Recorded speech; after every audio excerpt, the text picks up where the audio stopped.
The summer of 1945 brought unprecedented chaos to the borderlands between Bavaria and Austria.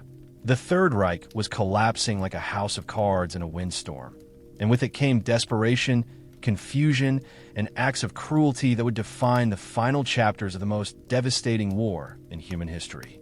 But it also brought acts of kindness that would transcend the boundaries of nations and the bitter divisions of warfare. It brought together two people who would prove that love and compassion could flourish even in the most unlikely and dangerous circumstances imaginable. Her name was Margarethe Volkmann, and she was 24 years old when the war took everything from her. She came from a small town in the Rhineland, a place where the hills rolled gently into valleys and the people lived quietly with the rhythms of the seasons. Her father had been a schoolteacher, a man of books and ideas, and her mother had been a musician who played the violin with a grace that seemed to make the very air around her more beautiful. Margarethe had inherited her mother's artistic sensibility and her father's gentle nature. She was never meant for war. She was meant for a life of peace and beauty and quiet contemplation. But the war took even that possibility away from her. In 1942, when she was only 20 years old, Margarethe had volunteered to serve as a nurse in the Wehrmacht Medical Corps. She had not volunteered out of any sense of ideological commitment to the Nazi cause. She had volunteered because her town had been systematically emptied of its young people, because refusing to serve was not truly an option, and because she believed that if she had to be part of this machinery of war, she could at least try to ease the suffering of those who had been broken by it. For 3 years, she had worked in field hospitals across Europe, tending to the wounded and the dying with a dedication that earned her the respect and admiration of every officer who served with her. By the spring of 1945, Margarethe found herself stationed at a small medical facility near a village called Altstadt, not far from the Austrian border.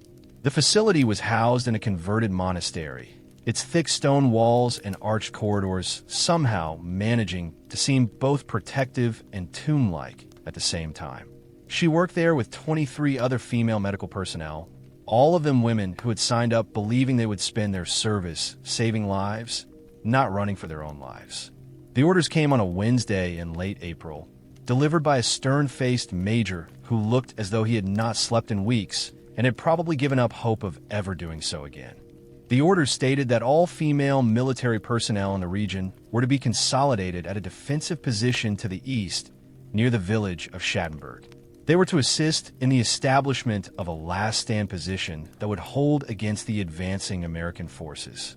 No one believed for a moment that such a position could actually be held. The Americans had overwhelming numbers, superior equipment, air support, and the knowledge that the war was already won.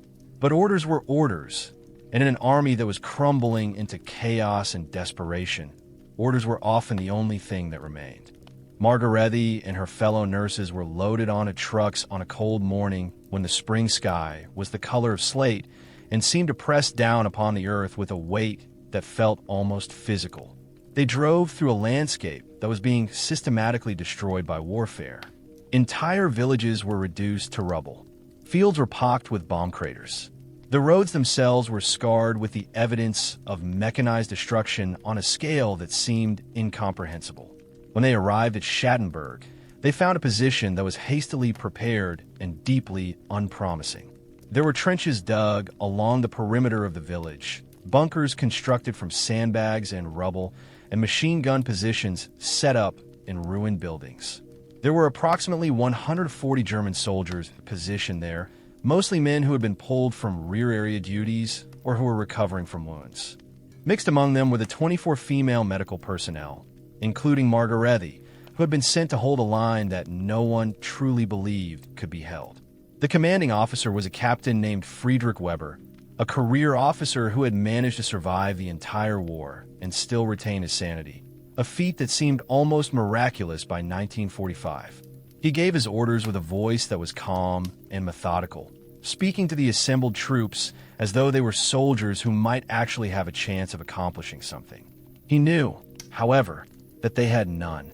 He knew that within days, perhaps within hours, American forces would arrive with overwhelming firepower and superior numbers. He knew that his position was essentially indefensible. But he gave his orders anyway because that was what officers did in the closing days of the Third Reich. They gave orders that could not be obeyed, to soldiers who could not obey them, in service to a cause that had already been lost. The days passed in a strange mixture of boredom and tension, the kind of waiting that wears on the nerves far more effectively than actual combat. The soldiers strengthened their fortifications. The nurses set up a small medical station in the basement of a damaged building. They gathered whatever medical supplies they could find. They prepared for casualties that they knew would come. Margarethe spent her time checking inventory, organizing supplies, and trying to maintain some semblance of order in a situation that was fundamentally disordered. She wrote letters to her family that she knew would probably never be sent. She thought about her mother and whether she was still alive, whether the town of her childhood had been destroyed or survived the war intact. She thought about her father and his library of books and whether any of them still remained. She prayed in the evenings, though she was not certain whether God was still listening to prayers in 1945. 300 miles to the west, in a cavalry regiment that had pushed deeper into Germany than almost any other American unit, there was a man named James Cordell.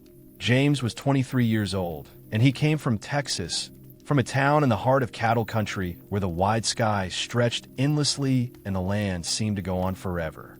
He had been born into a family of ranchers and cowboys, men who worked the land with their own hands and understood that survival depended on courage, skill, and the willingness to do hard work that most people would refuse to do. James had grown up in the saddle, handling horses and cattle with a natural grace that seemed almost innate. He understood animals in a way that transcended language or explanation. He could read the movements of a horse and know what it needed before it knew itself. When the war came, James had volunteered for the cavalry, believing that his skills with horses would make him valuable to the military effort. He had been somewhat disappointed to discover that the American military in 1945 had largely moved away from horses and cavalry charges and had embraced instead tanks and mechanized infantry. But he had adapted, learning to drive military vehicles and to operate as part of a mechanized reconnaissance unit. He had kept his cowboy hat, however, the cream-colored Stetson that had belonged to his father, and he wore it whenever regulation uniform allowed. It was his connection to home, a piece of Texas that went with him into the chaos and destruction of the European theater. James had seen more combat than most men his age. He had fought his way across France and into Germany. He had seen the liberation of concentration camps and had been forever changed by the knowledge of what humanity was capable of inflicting upon itself. He had killed men. He had watched men die. He had held the hands of soldiers who were bleeding to death in his arms, whispering prayers to mothers they would never see again. He had become hardened to war in the way that soldiers become hardened, developing a shell that protected him from the full weight of what he was experiencing. But underneath that shell, he remained what he had always been, a young man from Texas who had been raised to believe that the measure of a person was not their strength or their skill with weapons, but their character and their willingness to treat others with dignity and respect. James's unit had been ordered to advance towards Shadenburg as part of a final push to clear the region of remaining German forces. The orders were routine. American forces now outnumbered German forces so overwhelmingly that most combat had become one-sided. German units surrendered wholesale.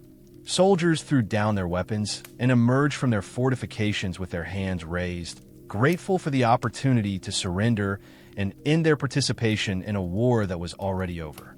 The officers in James's unit did not expect any real resistance at Shadenburg.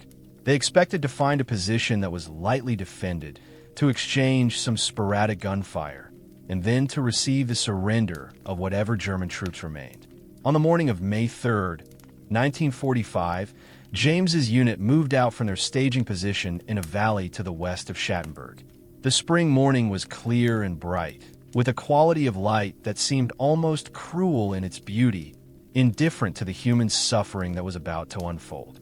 The convoy moved slowly along roads that had been damaged by artillery fire and bomb craters. As they approached the village, the landscape became increasingly surreal. Abandoned vehicles lined the roads. The skeletal remains of buildings stood against the sky like broken teeth. Occasionally, they would see evidence of other battles, of previous units that had fought their way through the same landscape. As the convoy reached the outskirts of Shadenburg, the first shots rang out. The Germans in their fortified positions opened fire, not with the sporadic and desperate fire of men who had given up, but with coordinated volleys that suggested at least some level of military organization and determination. The American convoy took cover. Officers shouted orders. Soldiers deployed to return fire. James dove behind a disabled truck, pulling his rifle into position and scanning the German defensive line for targets. He had done this many times before. He knew the choreography of combat, the sequence of movements that kept you alive when bullets were flying through the air. The commanding officer of James's unit, a major named Robert Hutchinson, analyzed the situation quickly. The German position was more heavily defended than intelligence had suggested. There were machine gun positions in prepared locations. There were soldiers dug in with enough determination that a simple frontal assault would result in significant casualties. The major made a decision to flank around the German position, using the terrain to approach from an unexpected direction. He called for volunteers to circle around to the north and approach from behind the German defensive line. James volunteered immediately, along with 4 other soldiers who had proven their reliability in previous combat situations. The 5 of them moved out, staying low and using the rolling terrain to mask their movement. They moved through farmland and through the edges of small forests, always keeping the German position in sight, but staying out of direct line of fire. As they climbed a ridge that overlooked Shadenburg, they got their first clear view of the German defensive position. What they saw made them pause, and in that pause, everything changed. The German soldiers manning the defensive positions were not soldiers at all, or rather, they were not primarily soldiers. The position was being held by approximately 140 people, roughly 100 of which were women. They were dressed in Wehrmacht uniforms, yes, but the way they held their weapons and the way they were positioned revealed instantly to anyone with combat experience that they were not trained military personnel. They were civilians in uniform, people who had been thrust into a combat situation and told to defend a position that could not be defended. James looked through his binoculars and he could see the faces of the women. He could see fear in those faces. He could see exhaustion and desperation. He could see young women who looked as though they had not eaten properly in days, who were trembling as they tried to operate weapons that they clearly did not understand. He could see the futility of the situation as clearly as though it had been written across the sky in letters of fire. One of the women caught his attention. She was positioned near a machine gun nest, and she seemed to be trying to provide some form of leadership or organization to the other women around her. She was tall, with dark hair that was pulled back in a practical style. Even from a distance, James could see something in her bearing that spoke of intelligence and determination. She was frightened, yes, but she was also engaged, trying to understand the situation and respond to it as effectively as she could with the resources available to her. That woman was Margarethe Volkmann. James turned to the other 4 soldiers who had come with him. He said, "We're not going to attack this position." The soldiers looked at him in confusion. One of them, a private named Henderson, said, "Sir, those are Germans. That's a combat position. We have orders to clear this village." James said, "Those are not combat troops. Those are women, most of them probably medical personnel or support staff. Look at how they're holding those weapons. Look at their positioning. They've never had military training. If we attack this position with full force, we'll kill all of them for no tactical reason whatsoever." James picked up the field radio and called back to Major Hutchinson. He said, "Sir, we have eyes on the German position. It's not what intelligence suggested. The position is being held primarily by women, and they don't appear to be trained soldiers. Most of them look like medical personnel.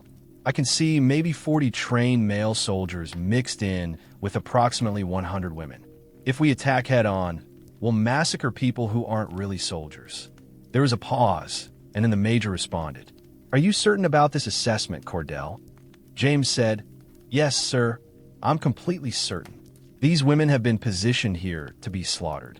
They're being used as a human shield. If we approach with weapons and hostile intent, we'll be playing directly into whatever strategy the German command had in mind. Another pause, longer this time. Then the major said, "What do you recommend, Cordell?" James took a breath. He was a 23-year-old private from Texas, a cowboy with a high school education and no formal military training in diplomacy or psychology. But he knew people. He understood how fear worked because he had experienced it himself. He understood that sometimes the bravest thing you could do was to lay down your weapons and extend your hand in peace. He said, "Sir, I recommend we approach under a flag of truce. These people are terrified. They're expecting to die. If we give them an alternative, I believe they'll take it." The major considered this for a moment. Then he said, "All right, Cordell, you've got your chance. Approach under a flag of truce. Try to negotiate a surrender. But if things go wrong, if you come under fire and your safety is compromised, you withdraw immediately and we will proceed with a full assault. Do you understand?" James said, "Yes, sir. I understand completely." He turned to the other soldiers and said, "We're going to walk down there with our weapons lowered. We're going to show them that we're not looking for a fight." The 5 Americans stood up from their positions and began to walk down the ridge toward the German defensive line. James held his rifle loosely in one hand, the barrel pointing downward. He was terrified. He had been terrified many times in his military service, but this fear was different. This was the fear of uncertainty, of not knowing how people would react to an approach that violated all the normal rules of warfare. The 4 soldiers behind him followed, copying his movements, maintaining the same loose grip on their weapons. As they approached the German positions, the women saw them coming. There was a moment of confusion and panic. Some of them raised their weapons. Some of them looked to the German officers for guidance. Margarethe, standing near the central command position, recognized instantly that this was something different, something unprecedented. American soldiers walking directly toward them without weapons drawn, without hostile intent in their body language. She made an instant decision. She raised her hand and shouted an order to cease fire. The women hesitated for a moment, and then they lowered their weapons slightly. James continued walking forward. He was approximately 50 meters from the German positions now. He called out in English, "We do not want to fight you. We have come to help you. We know you are not soldiers. We know you have been sent here by your command to hold a position that cannot be held. We are offering you safe passage to surrender. All of you. Every single one of you." The words were simple, but their impact was profound. The women looked at each other. They looked at the German officers who were positioned with them. They looked at the American soldiers who were walking toward them with their weapons lowered and their hands in a peaceful posture. Margarethe moved forward, walking out of the German defensive position and approaching James. She was terrified.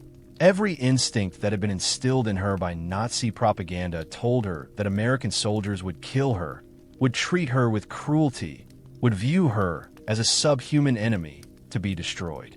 But she saw something in the face of this tall young man with the cowboy hat that transcended propaganda. She saw kindness. She saw genuine concern for her safety and for the safety of the other women. When they were approximately 10 meters apart, James stopped and slowly placed his rifle on the ground. He raised both of his hands in the air. Margarethe stopped as well. For a moment, they simply stood there, a German nurse and an American cowboy, looking at each other across a distance that represented the divide between their nations, their cultures, their entire worlds. Margarethe spoke first, in careful English that had been learned in school before the war, before Hitler, before any of this nightmare had begun. She said, "Why do you do this? Why help us? We are enemy." James smiled, and his smile was genuine and warm and filled with a humanity that seemed almost impossible in the context of warfare. He said, "You're not enemies. You're people. People who have been put in an impossible situation by people who no longer care about what happens to you. That doesn't make you my enemy. That makes you people who need help." Margarethe felt something break inside her, some wall that she had built to protect herself from the full weight of despair. Tears began to flow down her face. She said, "I thought we die here. All of us. I think we come here to die." James said, You're not going to die here. Not today. Not because of me, and not because of anything that's going to happen here today. I'm going to help you and all the other women walk out of this position safely. You have my word on that." The other 4 American soldiers had now reached the German positions and were laying down their weapons as well, showing the German troops that there was no hostile intent. Officers among the remaining German soldiers began to step forward and talk to their men about surrender. The German women, seeing what was happening, began to lay down their weapons and come forward. The surrender of Shadenburg was not a military maneuver. It was a humanitarian operation, a moment when warfare was set aside in favor of mercy and basic human decency. All 140 German troops, including all of the women, surrendered without firing another shot. There were no casualties. There was no battle. There was simply a recognition by one American soldier that the situation demanded a response that transcended the normal rules of warfare. But something happened in that moment that would change the course of both of their lives. As Margarethe walked past James, heading toward the American lines where she would be processed as a prisoner of war, she turned back and looked at him. In that moment, surrounded by the chaos of soldiers moving and weapons being collected and officers coordinating the processing of prisoners, there was a moment of stillness between them. Margarethe reached out and took James's hand. She held it for just a moment, and then she said, "Thank you. You saved my life. You saved all of us." James said, "You're going to be all right now. The war is over for you. That's all that matters." Margarethe said, "I want you to know something. I know this is a strange thing to say, but I want you to know, if circumstances were different, if this war had never happened, if I had met you on a street corner in my town, I would have wanted to know you. I would have wanted to spend time with you. And now, in this moment when you have saved my life, I want you to know that I see you as more than just American soldier. I see you as good man who chose to be merciful when he could have chosen to kill." James felt something shift in his chest. He said, "What is your name?" She said, "My name is Margarethe. Margarethe Volkmann." He said, "Margarethe, I will not forget you. I will not forget this moment. And I promise you that I will remember what I've learned here today for the rest of my life." Margarethe was led away then, joining the other women as they were processed and prepared to be transported to a prisoner of war camp. But the memory of that moment, the touch of her hand, the look in her eyes, remained with James. The next several weeks saw the official surrender of Germany and the end of the European War. James remained in Europe, assigned to occupation duties, helping to maintain order in the region now that fighting had ceased. During this time, he requested permission to visit the prisoner of war camp where Margarethe and the other women from Shadenburg were being held. His request was granted, and on a clear afternoon in May, he made his way to the camp. When he arrived, he found Margarethe working in the camp hospital, helping to provide medical care to prisoners who had been injured or who were suffering from malnutrition and exposure. She looked up from her work and saw him, and her face transformed with genuine joy and surprise. They spoke for only a few minutes, because the camp regulations did not allow for extended interactions between American soldiers and prisoners of war. But in those few minutes, Margarethe told him something that would prove to be profoundly important. She said, "I have written something for you. I wanted to give it to you before you left Germany. I do not know if I will ever see you again, and I wanted you to have this so you would know that what you did at Shadenburg was not forgotten." She handed him a letter, written in careful English on a piece of paper that looked as though it had been precious and hard to come by. The letter read as follows: "To James Cordell, American soldier, I do not have many words to express what I feel for you and what you did for me and for all the women at Shadenburg, but I will try with the words I have. You came to us when we expected death. You gave us life instead.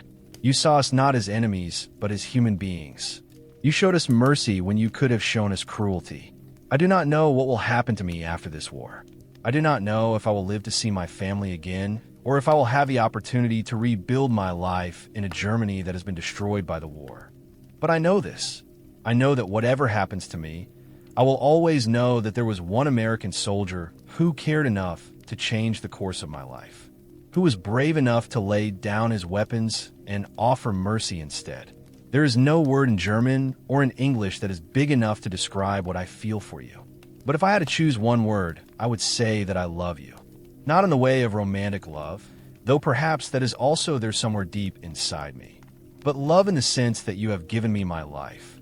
You have made it possible for me to have a future. You have shown me that even in the midst of war and destruction and hatred, there is still room for kindness and compassion. If I could marry you, I would do so right now.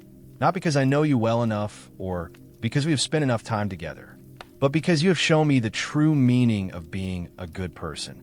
And in this war-torn world, in this moment in history, when goodness seems to have been abandoned by almost everyone, to marry you would be to marry the hope that the world can still be better, that people can still be kind, that mercy can still triumph over violence.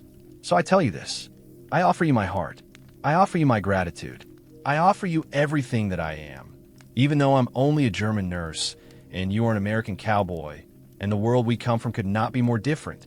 I offer you my love, and I hope that somehow, in some way that I cannot yet understand, you will know that you have changed the course of my life, and that you will forever be remembered by me as the man who showed me that goodness still exists in the world. James read the letter multiple times. He kept it with him in his uniform pocket. He read it so many times that the paper became soft and worn and began to fray at the edges. He carried that letter all the way back to America when his military service ended later that summer. Over the next several years, James and Margarethe corresponded by mail. Her letters came from Germany, where she had returned after the war and had begun to rebuild her life. She had found work as a nurse again in a hospital in her hometown. She had reconnected with some members of her family who had survived the war. Slowly and painfully, like the rest of Germany, she had begun to piece together a new life from the rubble of the old one. In her letters, she wrote about her days and her work and her thoughts about the future. She wrote about James, about the memory of that moment at Shadenburg, about the way he had looked when he had offered her mercy instead of death. James, in turn, wrote about his life on his family's ranch in Texas. He wrote about the cattle and the horses and the wide, open spaces that had seemed even more vast and beautiful after the confinement and destruction of wartime Europe. He wrote about his family and his work and his thoughts about the future. He wrote about Margarethe, about the way her image had stayed with him, about the way her letter had changed his understanding of what love could mean and how gratitude could transcend the boundaries of language and culture and national identity. After 2 years of correspondence, James made a decision that surprised his family and shocked his community. He decided to travel back to Germany to see Margarethe in person. He wanted to know if what he had felt in that moment at Shadenburg, in that moment when they had stood facing each other with weapons lowered and peace in their hearts, was a genuine and lasting feeling, or if it had been simply a product of the moment, a temporary connection that would fade with time and distance.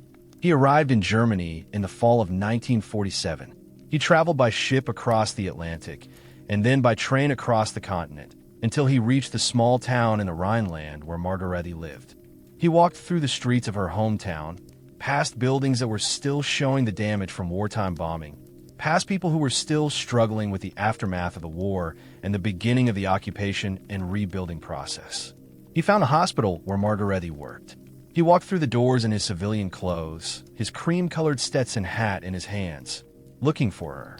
When she saw him, she thought for a moment that she was hallucinating, that the stress of her work and the emotional toll of the past 2 years had caused her mind to conjure his image. But then he smiled, and she recognized the genuine warmth of his expression, and she knew that he was real and that he had come for her. They talked for hours. They walked through the town. They went to the place where Margarethe's family home had been before the war destroyed it. They sat in a small cafe and drank terrible coffee and talked about their lives and their hopes and their futures. And as the day progressed, James realized that what he had felt in that moment at Shadenburg was real and genuine and lasting. He realized that he loved this woman, this German nurse who had been facing death and who had been saved by his choice to show mercy. On the evening of his 3rd day in Germany, James asked Margarethe to marry him. He did not have a ring. He did not have any of the conventional trappings of a romantic proposal. But he had his sincerity and his genuine love and his understanding that life was short and precious and should not be wasted on waiting for perfect circumstances. He said, "Margarethe, I know this is fast. I know that we have not known each other very long. But I also know that we have lived through something together that most people never experience. We have stood at the edge of death and chosen life instead. We have looked at each other across the divide of war and chosen to see each other as human beings. I want to spend the rest of my life with you. I want to go back to Texas and show you wide open spaces and horses and cattle. I want to build a life with you that is filled with peace and quiet and all the things that war tried to take from us. Will you marry me?" Margarethe said yes. She said yes without hesitation and without doubt. She said yes because she understood that some moments in life are so profound, so filled with meaning and significance, that they transcend all conventional logic and explanation. She said yes because she loved him and because she wanted to spend her life with a man who had shown her that goodness still existed in the world. They were married in a small ceremony in her hometown, with some of her family members present and some of the people from the town who had known her before the war. James's family was represented by telegram, expressing their congratulations and their hope for his future happiness. The ceremony was simple and quiet, but it was filled with a joy and gratitude that seemed almost impossible given the context of their meeting and the history that they shared. James and Margarethe returned to Texas together.